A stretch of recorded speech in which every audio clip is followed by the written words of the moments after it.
Hello friends, welcome to my channel. ఈరోజు మనం chicken తోటి చికెన్ 555 చేసేసుకుందాం. చాలా టేస్టీగా ఉంటాయి, ఎవరైనా చేసుకోవచ్చు. ప్రాసెస్ మొత్తం చాలా సింపుల్గా ఈజీగా ఎక్స్ప్లెయిన్ చేశాను. అందుకోసం ముందుగా చికెన్ పీసెస్ తీసుకోవాలి. ఇక్కడ మామూలుగా అయితే చెస్ట్ పీసెస్ తీసుకోవాలండి. నా దగ్గర అవైలబిలిటీలో లేదు కాబట్టి నేను చిన్న చిన్న చికెన్ పీసెస్ తీసుకున్నాను. దాన్ని మనం చూపించిన విధంగా కోసుకోవాలి.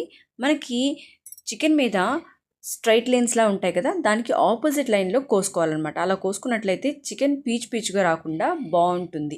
ఇలా కోసుకున్న తర్వాత ఈ చికెన్ అంతా కూడా ఒక 2 సార్లు వాష్ చేసుకున్న తర్వాత అందులో ఉప్పు, 1 టేబుల్ స్పూన్ కారం, 1 టేబుల్ స్పూన్ వరకు అల్లం వెల్లుల్లి పేస్ట్ వేసుకోవాలి.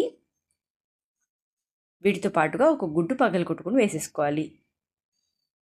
వీటన్నిటిని కూడా చికెన్కి బాగా పట్టేంత వరకు బాగా కలుపుకోవాలి. ఇప్పుడు ఇందులో 1.5 టేబుల్ స్పూన్ వరకు కార్న్ఫ్లవర్ వేసుకొని బాగా కలుపుకోవాలి. ఈ కార్న్ఫ్లవర్ కోటింగ్ వల్ల చికెన్ అనేది చాలా క్రిస్పీగా టేస్టీగా వస్తుంది. ఇప్పుడైతే స్టవ్ ఆన్ చేసుకొని డీప్ ఫ్రైకి సరిపడా నూనె హీట్ చేసుకున్న తర్వాత అందులో ఈ చికెన్ స్ట్రిప్స్ని ఒక్కొక్కటిగా వేసేసుకోవాలి. ఇలా వేసుకొని అన్నిటినీ కూడా ఒక్కసారిగా బాగా ఫ్రై చేసేసుకోవాలి. ఇక్కడ మనం బాగా కలుపుకుంటూ ఫ్రై చేసుకున్నట్లయితే చికెన్ అనేది అతుక్కోకుండా చాలా బాగా వస్తుంది. చూశారు కదా, ఈ విధంగా మొత్తాన్ని కలుపుకుంటూ ఏమైనా అతుక్కొని ఉంటే వాటిని విడగొట్టుకుంటూ బాగా ఫ్రై చేసుకోవాలి. చూశారు కదా, ఇప్పుడిప్పుడే కలర్ చేంజ్ అవుతుంది. ఇలా చిన్న చిన్నగా కలర్ చేంజ్ అవుతుంది. గోల్డెన్ బ్రౌన్ కలర్ వచ్చేంత వరకు బాగా ఫ్రై చేసుకోవాలి. చూశారు కదా, ఇలా కలర్ చేంజ్ అయిపోయింది. ఇప్పుడు వీటిని తీసుకొని పక్కన పెట్టేసుకోవాలి. ఇవి కొద్దిగా ఆరబెట్టేసుకోవాలి. ఆరిన తర్వాత నెక్స్ట్ ప్రాసెస్ మనం చేసుకుంటాము. ఈ నెక్స్ట్ ప్రాసెస్ వచ్చేసరికి మనం కలర్ వాటర్ని తీసుకోవాలి. కొద్దిగా కలర్ వేసుకొని వాటర్ని తయారు చేసుకోవాలి.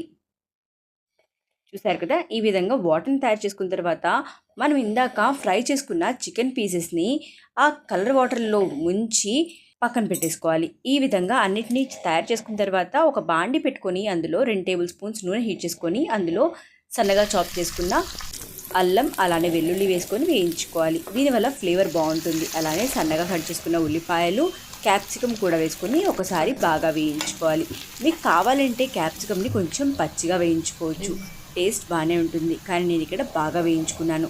తర్వాత అందులో ఉప్పు, కొంచెం కారం వేసేసుకోవాలి. ఇలా కలుపుకున్న తర్వాత 555కి మెయిన్ ఇంగ్రీడియంట్ పెరుగు అనమాట. ఇవన్నీ బాగా ఫ్రై అయిన తర్వాత అందులో మనం పెరుగు వేసుకోవాలి. ఈ పెరుగు వేసుకునేటప్పుడు స్టవ్ అనేది లో ఫ్లేమ్లో పెట్టేసుకొని వేసుకోవాలి. తర్వాత బాగా కలుపుకొని పెరుగు అంతా మనం తయారు చేసుకున్న మిశ్రమంలో కలిసిపోయేంత వరకు కలుపుకున్న తర్వాత మాత్రమే హై ఫ్లేమ్లో పెట్టుకోవాలి. ఇది బాగా ఉడికిపోయిన తర్వాత అందులో మనం తయారు చేసుకున్న చికెన్ పీసెస్ వేసేసుకొని ఒకసారి బాగా కలుపుకొని సర్వ్ చేసుకోవడమే అండి. చాలా సింపుల్గా అయిపోతుంది. ఈ చికెన్ 555 అనేది ఈజీగా అయిపోతుంది. టేస్ట్ అయితే చాలా బాగుంటుంది. మీరు తింటూ ఉంటే తినాలనిపించేలా ఉంటుంది.